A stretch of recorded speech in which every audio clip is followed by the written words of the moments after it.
இந்த தடவை வாழைக்காய் பார்த்திங்கன்னா எனக்கு கை கட்டுற தொலைவில் இருக்குது. இங்கே பாருங்கள், ஏன்னா மரம் வளைஞ்சிருக்கு, சாஞ்சிருக்கு. இது வந்து எப்படி ஒரு 8வது தாராக இருக்கும்னு நினைக்கிறேன். நிறைய வாழைக்காய் வச்சிடுச்சுங்க. வாழைக்காய் அந்த மாதிரி வைக்கக்கூடாது சொல்கிறாங்க, அது நிஜமா என்னான்னு தெரியல.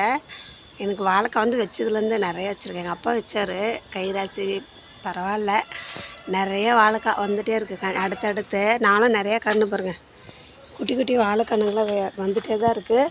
ஆனால் இதெல்லாம் எடுக்க போகிறோம், எடுத்து யாருக்குன்னா கொடுத்துர்லான்னு இருக்கோம். இந்த 2 கன்று மட்டும் பெருசாக இருக்கு இல்லையா, இது மட்டும் விட போகிறோம். இது மொந்த வாழை, அதாவது பூ வந்து நமக்கு யூஸ் ஆக மாட்டேங்குது, காய் மட்டும்தான் யூஸ் ஆகுது. வேறு வாழைங்களா இருந்தால் பூ யூஸ் ஆகும், இது பூ மட்டும் யூஸ் ஆகலை, மற்றபடி தண்டுலாம் நம்ம யூஸ் பண்ணிக்கலாம் தான். நம்மளோட சின்ன தோட்டம் பார்த்திங்கன்னா குச்சி பாருங்கள் எப்படி நல்லா காடு மாதிரி வளர்ந்துருக்குன்னு.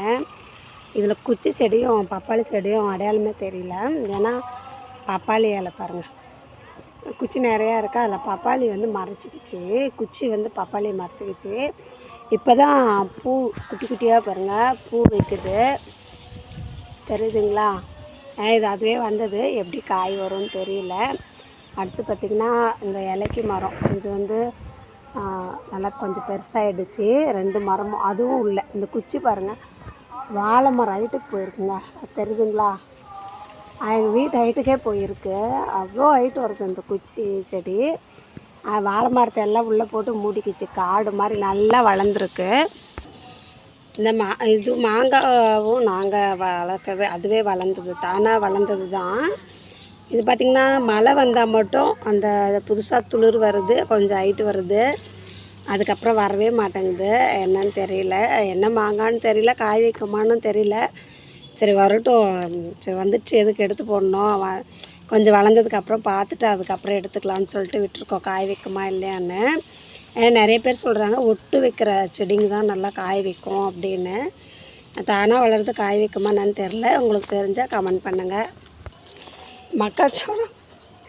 மக்காச்சோளம் பார்த்திங்கன்னா பெருசாகிடுச்சிங்க பாருங்கள், நல்லா பெருசாகிடுச்சு.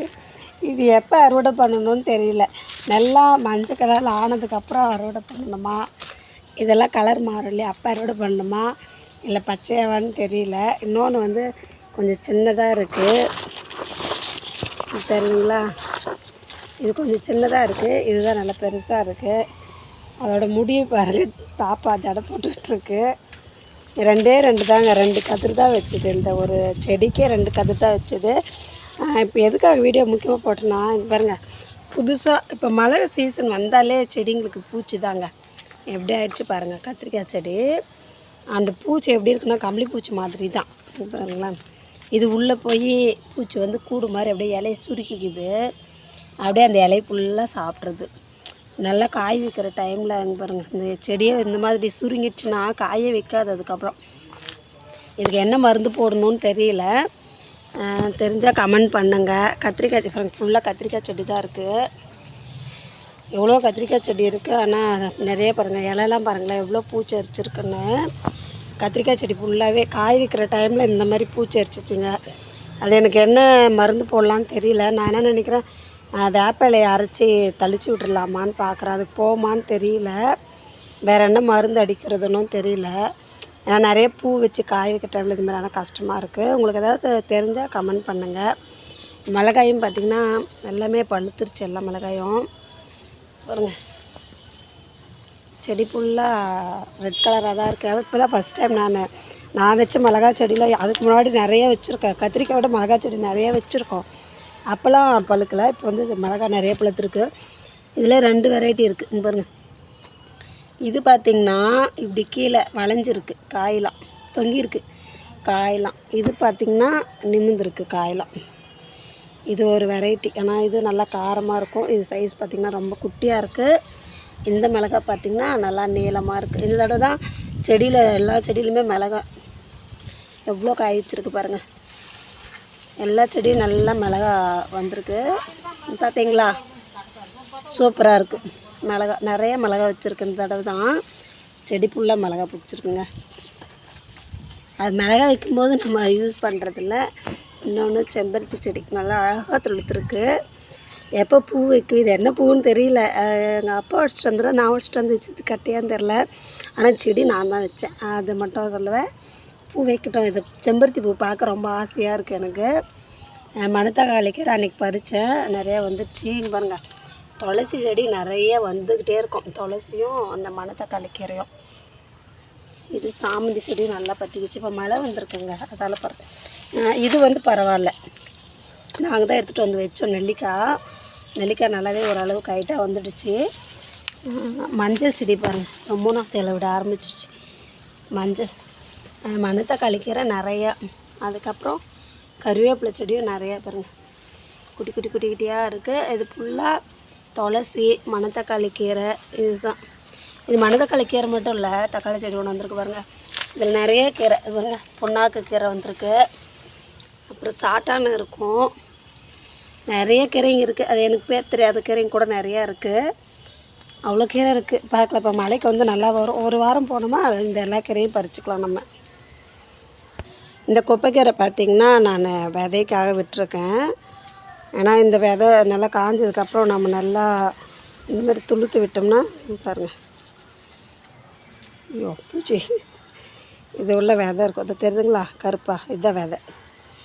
இதாங்க கீரை விதை, தெரியுதுங்களா, இந்த கருப்பாக இருக்கிறது தான் கீரை விதை. இதுக்கு எவ்வளோ விதை வரும் தெரியுங்களா கீரையில்? இது ஃபுல்லாக கீரை விதை தான். இது எல்லா செடியிலையுமே இந்த மாதிரி தான் இருக்கும் பூவு. அது நல்லா காஞ்சதுக்கப்புறம் இப்படி உதுத்தோம்னா பாருங்கள் எவ்வளோ கீரை விதை தெரியுதுங்களா. இந்த கருப்பாக இருக்கிறது எல்லாமே கீரை விதை தான். இது அப்படியே நம்ம போட்டு விட்டோம்னா அந்த குட்டி செடியாக வரும்போது இதை நம்ம பறித்து யூஸ் பண்ணிக்கலாம். அதுக்காக தான் இந்த ஒரு செடி மட்டும் நாங்கள் விட்டுட்டோம். இது நான் இவ்வளோ நாள் தண்டுக்கீரை நினச்சிட்டு இருந்தேன். நான் இது குப்பைக்கீரையா, ஆனால் இதோட தண்டும் சூப்பராக இருக்குங்க. நிறைய பூ வச்சுருக்கு, ஆனால் பூச்சியும் அடிச்சிருச்சு செடியை. பாருங்கள், இலையெல்லாம் சுருங்கி போயிடுச்சு, ஆனால் பூ நிறையா இருக்குது.